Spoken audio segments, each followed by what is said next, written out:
Hello everyone, welcome to the latest Jargus Ranger Review. And this time we'll be looking at the second episode of Super Megaforce, Earth Fights Back. So this one serves more as an epilogue episode to the first part and the end of Megaforce. As it starts out with the Rangers helping out with reconstruction, mostly at Bernie's, who's about to do a reopening, or is in the middle of one. So in command of the fleet, the Prince, who we found that his name is Vekar, I believe, orders a second attack wave, as it considers the first to be a success, though not a total victory. But before we get to see how that happens, we go back to the school, and it seems that Tensu has let Noah download a bunch of information about the old Rangers, and he's watching footage of them fight at the school's computer. But then Mr. Murley shows up and thinks he's playing video games at the school computer, and instead of making him turn it off like a normal teacher would, he goes off and tells him how he's been having trouble playing games lately. Because, you know, he's a goofy teacher character. So after that close call, Noah goes to Bernie's and gets the Rangers together. And by the way, Jake is dressed up like a milkshake, and he has his own tablet. I guess he stole that from Metal Alice. I'd avoid them after what happened last season if I was him.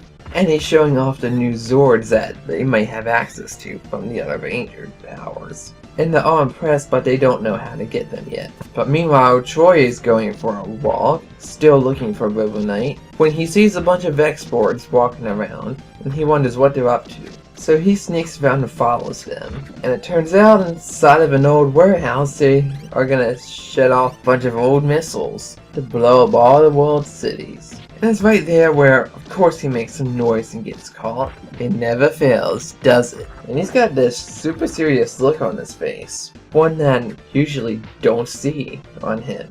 So he's fighting a bunch of them. And when he goes to Morph, he first becomes regular Megaforce. But back in orbit, Vekar is complaining about how long it takes. He asks, why do we have to wait so long? And remind him that it was him that gave the order. And then he goes on about how he's right about all the decisions all the time. Well, except for just this one. So already he's becoming more of a comedic villain.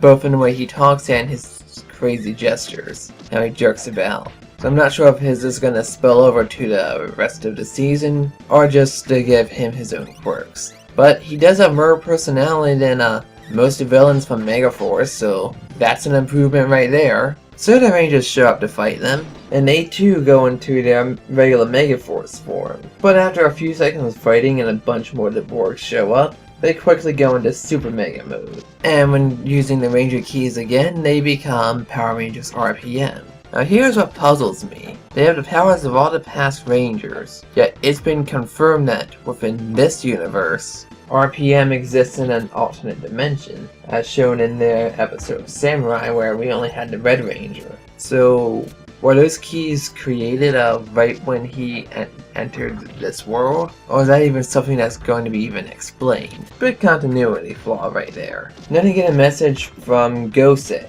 Says that they have new modes of never before seen on this planet. But that means it can access different Ranger forms that were never adapted from Sentai into Power Rangers, and they take on the powers of, I believe, Die Ranger, if I recognize those correctly. Now that was a really clever way of not having to write out a bunch of episodes, and quickly explains why they can have powers from Rangers that haven't been in Power Rangers. Because it's been well established that there are Rangers all across the universe. But they said it pretty cleverly when Gosei said, never before seen on this planet. Meaning we just haven't seen them active on Earth. Very clever, Gosei. Very, very clever. So while the Rangers finish off all of the exports, Troy is still in the warehouse. Finally goes into Super Mega mode and destroys the missile launcher. And the one monster is commanding all of them has to fight them now, and they defeat him using their SPD mode. And so while fighting it, Gosei just tells them that they have access to new Zords just because. And so the legendary Megazord becomes the legendary SPD Megazord. And it looks pretty cool, and they pretty much just have a gun battle in the middle of the city. It's surprising why all the shots are hitting the buildings, but they're not being damaged at all. When finally after taking him off guard, they finish him off with the SPD Final Strike, which is just a bunch of chain blasters destroying him with thousands of shots. Oh, but our new Ranger's powers aren't done yet. They go back into the more piratey legendary Megasword and takes the fight into space and destroys the Armada's fleet. Yeah, Reiko's not taking a liking to that at all, I'm sure of it. But instead of just going back to land, they're just floating in the sky on the sky ship. Cause hey, you've got a flying pirate ship, you might as well enjoy it once in a while, right? So Gia's talking to Troy and says, "Don't worry, we'll find Robo Knight." And he gets more calm about that finally. And to make him happier again, they take him to back to Bernie's that's having his big reopening event. And Bernie even takes Emma's camera to take a few pictures of her. So that's a real nice touch there. Shows that they really do get along and they're not just goody-good volunteers. And at the end they bring down this banner of the whole Earth with a light over it. And then Troy says they'll do just fine fighting back because they got the whole Earth on their side. Not to mention an army of past Rangers. And that's where we leave off. Overall, this was a very good episode actually.